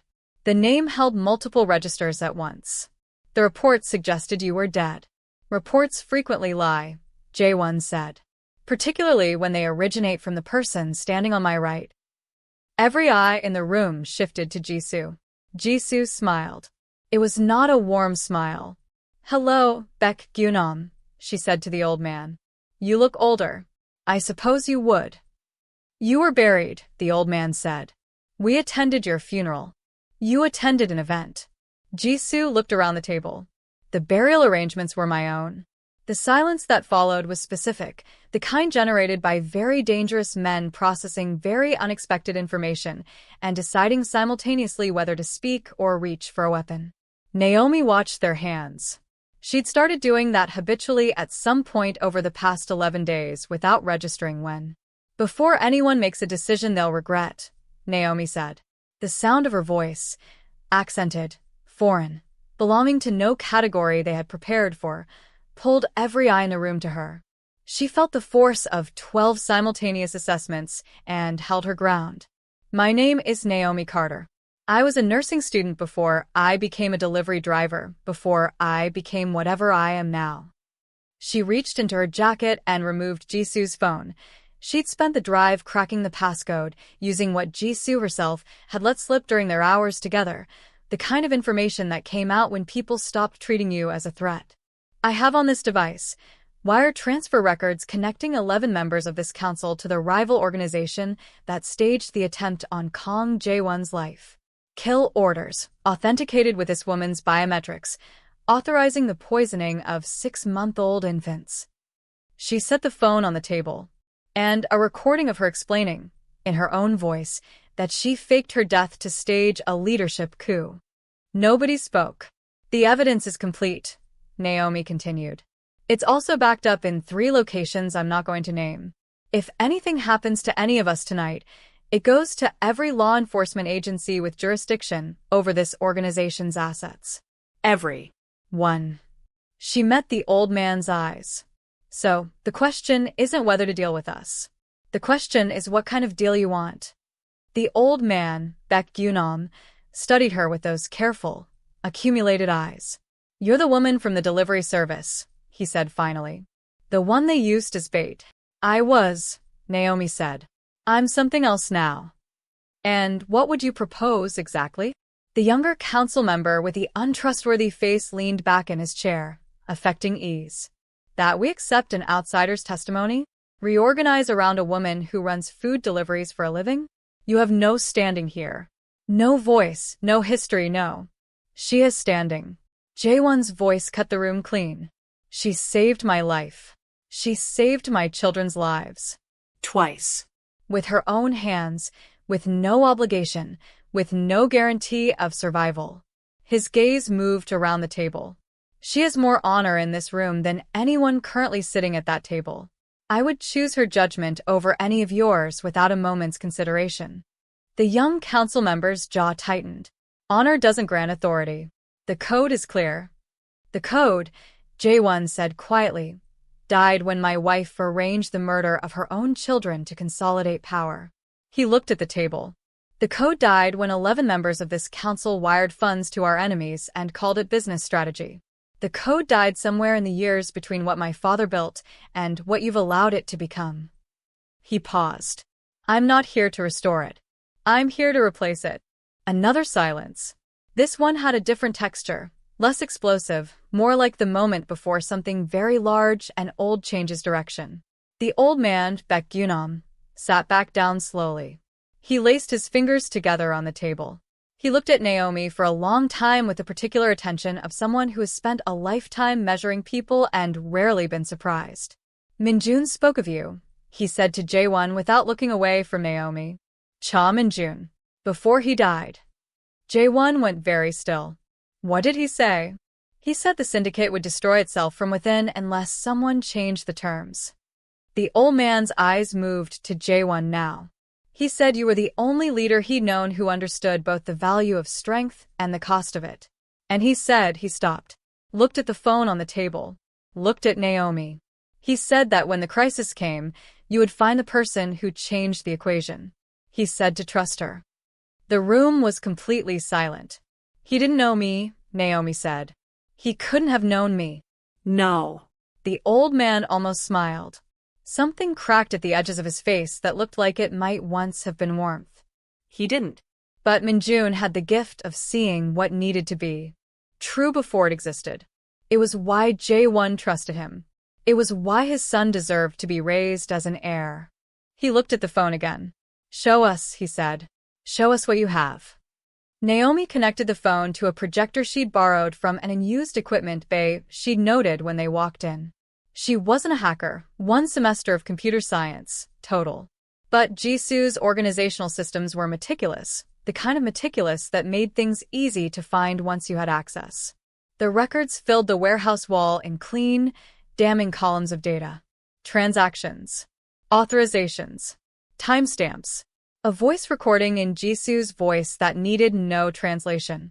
She watched the faces around the table as they read. Watched the ones who'd known. Their expressions too controlled, too careful, the eyes going slightly flat.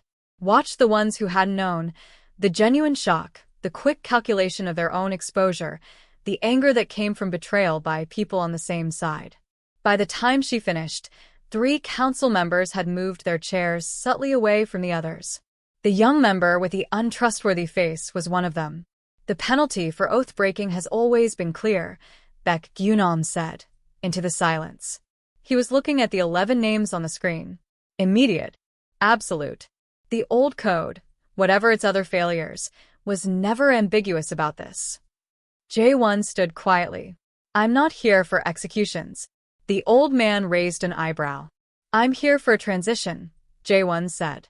The 11 members shown on that screen will resign their council seats and their territorial claims within 48 hours. Their assets will be audited and redistributed. In exchange, they leave this room with their lives and a 3-year non-interference agreement.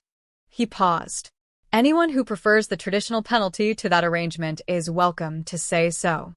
Nobody said so. The 3 council members who were uninvolved, Jae-won continued, remain in their seats. 4 new seats will be added. Naomi. He looked at her. She takes a seat. She is a foreigner. One of the remaining 3 said. Not hostile, genuinely uncertain. She is not of the organization. She has no. She is the reason this organization still has a leader, Jae-won said simply. She negotiated a living captive when a dead one would have been simpler and safer. She preserved evidence when destruction would have been easier. She walked into this room with nothing but a phone and a clear statement of terms and changed the trajectory of this council without raising her voice. He looked at the man steadily. Tell me again why she doesn't have a seat. The man closed his mouth. Jisoo, Jae-won said without looking at his wife, who sat in a chair Naomi had placed for her at the side of the room, bound ankles, unbound hands, watching everything with those careful, calculating eyes. What happens to her is your call, Jae-won said to the council. She is my wife, and she tried to have my children killed, and I am too close to it to judge fairly. The old man looked at Jisoo for a long time. Jisoo looked back, without flinching. There is a facility, Baek Gyunam said eventually. Outside Busan. We send people there when we cannot decide between punishment and rehabilitation. He paused. It has a very low success rate. It has any success rate, Naomi said. That's better than the alternative. Something flickered in Jisoo's eyes when she looked at Naomi. Not gratitude, exactly, but the particular expression of someone who has been correctly seen and didn't expect it. The children, Baek Gyunam said. The question of Cha Min-jun's son. Min is my son, Jae-won said. That is not a question. The bloodline matter. There is no bloodline matter. Jae-won's voice was absolute. There is a child whose father died for this organization. There is a man who made that child a promise at the moment of his death. That is the only lineage that matters. He looked around the table. Anyone who wants to argue biology with me is welcome to do so after the organizational transition is complete, when I have the time to address it with the patience it deserves. Nobody wanted to argue biology with him. The meeting lasted 3 more hours. Naomi sat through most of it in the focused state of someone tracking too many threads simultaneously, who was speaking, who was silent, who was calculating, who had already decided. Jae-won negotiated with the precision of someone who had been doing this his entire adult life and understood exactly where each pressure point was. The remaining 3 council members asked questions that were largely good faith and occasionally intelligent. The 11 who were being removed said almost nothing. By the time they finished, the framework for something new existed on paper and in spoken agreement. Whether it would hold was a different question. Questions like that had long answers that only time could give. They drove back to the city as dawn was beginning to suggest itself at the edges of the sky. Min and Seo-yeon slept in the back. Jisoo had been transferred to council custody. She'd gone without struggle, which told Naomi either that she had accepted the outcome or that she was already planning the next move. Possibly both. You did that, Jae-won said. Naomi kept her eyes on the road. We did that. You changed the terms of that room the moment you spoke. I have attended 100 council sessions. I have never seen someone redirect 12 armed men with a phone and a clear argument. 1 semester of computer science and a lot of nights delivering to people who underestimated me, Naomi said. Turns out being overlooked is a significant tactical advantage. He was quiet for a moment. Then, I meant what I said in the motel room. She remembered. Everything I've built. Everything I am. Yours. You were in a lot of pain when you said that, she said carefully. I meant it more clearly than most things I've said without pain. He looked at her. I am not asking you to decide anything tonight. I understand what you've given up. I understand what entering this world fully means, and I have no interest in requiring it of you. He paused. But I want you to know that the offer is permanent. Whatever you choose. However long you need. Naomi drove for a while, without speaking. She thought about her studio apartment, probably cleaned out by her landlord by now, the few possessions she'd left behind bagged and stored or discarded. She thought about her clinical placement and the instructor who had sent 3 increasingly concerned messages to her emergency contact, which was an email address she'd created for the purpose and checked exactly once. She thought about the Quick Run app on her destroyed phone, the 4.9-star rating and 2,700 completed deliveries, and the $40 tip that had pulled her to a loading dock in the rain. She thought about her parents. She thought about David. She thought about the specific loneliness of a life lived at the margins of other people's worlds, always delivering, never arriving. And she thought about Min's hand wrapped around her finger in the dark of a gas station bathroom. Seo-yeon asleep against her shoulder, warm and trusting and real. She thought about Jae-won's face when she'd transferred the baby into his arms and watched something crack open in him that he'd probably been keeping sealed for years. I don't want to go back to what I had before, she said finally. I want to be clear about that. I'm not staying because I don't have anywhere else to go. I'm staying because this is the first place in 3 years that felt like something worth staying for. He said nothing, but she felt the change in the quality of his silence. And I want to finish the nursing degree, she said. I'm going to need actual credentials if I'm going to be the person on the council who handles anything medical or civilian-facing. I can't do that work on expired sutures and memory. I'll arrange it. I'll arrange it myself. I just needed to say it out loud. A pause. Of course. And the babies need more than a nanny rotation and a compound. They need, I don't know, consistency, stability, something that feels like a home rather than a security operation. Also negotiable. I'm not negotiating. She glanced at him. I'm just telling you what matters. He looked at her for a long time. In the early morning light coming through the windshield, she could see his face clearly, the shadows still deep under his eyes, the weeks of damage written into the lines around his mouth and jaw, the bandage on his shoulder that needed changing again. But underneath all of that, something she hadn't seen in his face when she'd found him bleeding against that wall. Something open. Something that didn't have a wall around it. You saved my life, he said. You protected mine first. Then we are even. We're not even, she said. We're just starting. He smiled. That small, crooked, devastating smile that she had catalogued across 11 days of crisis and come to understand as the most honest version of him. It changed his face the way sunrise changed a landscape, the same geography, but suddenly you could see all of it. Starting, he said, as if testing the word. Starting, she confirmed. The city opened around them as they came into it from the highway, Seoul waking up, the streets filling with delivery scooters and early commuters, and the particular organized chaos of a city that never stopped entirely. Naomi navigated by memory. She knew these streets the way she knew the backs of her own hands by now, from thousands of hours driving them at all hours for delivery orders and clinical shifts, and the endless project of keeping herself afloat. She thought, I know this city. I am not a stranger here. That thought was new. She held it carefully, the way you hold something that might break if you grip it too hard. 3 months later, Naomi stood at the window of a penthouse apartment in Gangnam and watched the Han River catch the last of the winter light and turn it into something almost luminous. The apartment was larger than anywhere she had ever lived, which was a sentence that still surprised her when she thought it directly.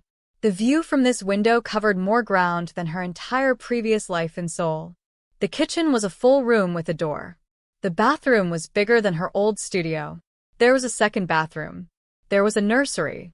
She could hear the twins from here, Seo-yeon's voice, which had recently discovered that it could produce a laugh and was delighted by this development, and Min's lower, more considered response, as if even at 7 months he was thinking things through before committing. She'd been tracking the differences between them for 3 months now with the particular attention of someone who'd once thought they were twins and had since understood they were simply two very specific people who had been placed in proximity by circumstance and chosen each other anyway. She understood that more than she'd expected to. "You're going quiet," Jae-won said from behind her. "I was thinking about the delivery. The fake sushi. The 45,000 won tip." She turned. He was leaning against the doorframe in the particular relaxed posture he developed over the past weeks. Not the posture of a man performing comfort, but of a man who had actually found some. His shoulder had healed. The tattoos were visible above his collar, and she could read more of them now. She'd been studying Hangul, partly for practical reasons, partly because she wanted to know what she was protecting. "I was calculating," she said. "If I'd had the money for groceries that week, I would have gone to the supermarket instead of taking that shift. I almost didn't take it." He crossed the room and came to stand beside her at the window. His hand found the small of her back. Not possessive, not performative, just present. The specific weight of someone who intended to keep being there. "And," he said, "and I'm glad I didn't have the money." A sound from the nursery. Seo-yeon's laugh, bright and ungoverned. The laugh of someone who had just discovered something excellent. Then Min's voice, lower, a responding sound that wasn't quite a laugh, but was adjacent to one. Then the nanny's voice, soft and Korean, telling them something Naomi caught the shape of even if she missed the words. "She said your name," Jae-won told her. "Seo-yeon." When the nanny asked who she wanted, she said your name. Naomi's chest did something complicated. She pressed her hand flat against the glass for a moment, feeling the cold of it, grounding herself in the sensation. "I'm not their mother," she said. No. He was quiet. "But you're the person who was there when it mattered most. In my experience, that counts for considerably more." She looked at him. He was looking out at the river, his profile sharp against the fading light, the ink on his neck writing its map of everything he carried and everything he'd chosen to protect. "The council session is tomorrow," she said. "I know. The Busan territory question is going to be contentious. I know. Baek Gyunam is going to take your side on it, and the younger members are going to interpret that as weakness rather than strategy, and you're going to need to address that head-on rather than." "Naomi." He turned from the window and looked at her with the full, unguarded attention that still sometimes caught her off guard. The way he gave it completely, like looking at her was the only thing happening. "We have tonight. The council has tomorrow." She looked at him for a moment. Then she looked at the river. Then back at him. "Okay," she said. "Okay," he said. They stood at the window until the light finished going, the Han turning from gold to gray to the particular deep blue of a city that never fully darkened. Below them, Seoul moved in its ceaseless, indifferent, extraordinary way, delivery drivers navigating the night routes she knew by heart, commuters heading somewhere urgent, the city cycling through its hours without regard for anyone inside it. She'd been part of that indifferent machinery for 2 years, moving through it invisibly, trading presence for survival, reducing herself to the size of a thermal bag and a GPS marker on someone's phone. She was something else now. She was still figuring out exactly what it looked like, what it required, how to carry it without either flinching or overextending. But she knew it was real. She could feel the weight of it the way you feel the weight of something you've earned rather than been handed. Jae-won's hand moved from the small of her back to find hers. His fingers laced through hers, the same way they had that first night on the gear shift, except now there was no crisis in it. Just the choice of it. 2 people choosing the same thing at the same time. "Thank you," he said. It was the thing he said to her. He'd been saying it since that first night against a wall in a rain-soaked alley, and it had accumulated meaning with every repetition, the way certain words did when they were meant by someone who didn't use them lightly. "You're welcome," she said. The same answer she always gave. The same answer that meant, "I know. I'm here. I'm staying." From the nursery, Seo-yeon laughed again. Min made his considering sound. The nanny said something soft and Korean. The city below them kept moving. Naomi Carter, who had been a medical school student and then a nursing student and then a delivery driver, and then something she was still learning the shape of, stood at a window above the Han River and felt, for the first time in a very long time, possibly for the first time ever, that she was exactly where she was supposed to be. Not because she'd been placed here. Not because she had no other options. But because she had walked into that loading dock in the rain with 45,000 won on her mind and a life that wasn't working, and she had seen someone who needed her, and she had made the choice. She had kept making it. Every single day since, she had kept making it. That, she thought, was the whole story. Not the mob boss or the twins or the syndicate or the council or any of the violence that had surrounded all of it. The story was just, she had chosen. Over and over. In the dark, under pressure, when it cost her. She had chosen. And here, impossibly, was where choosing had brought her. She held Jae-won's hand and watched the city and let herself feel it, this strange, complicated, entirely unexpected life, without bracing against it, without waiting for it to end. It didn't feel like safety. It felt better than safety. It felt like hers. And that's where we leave them. Not in a fairy tale ending, but in a real one. The kind built from impossible choices and sleepless nights, and the specific courage it takes to keep going when every reasonable voice is telling you to stop. If this story found you tonight, maybe it's because you needed to remember something, that the most extraordinary lives are rarely chosen. They find us in the rain, holding someone who has nothing left to give, and they ask us a question we have to answer in a heartbeat. Naomi answered yes. If you made it to the end of this story, I am so grateful you were here for it. Hit that like button, leave a comment telling me what part stayed with you, and subscribe so you never miss what comes next.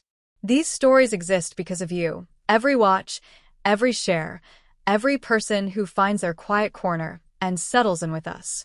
You are why we do this. Until next time, fierce hearts. Stay brave. Stay soft. Choose the ones who need you.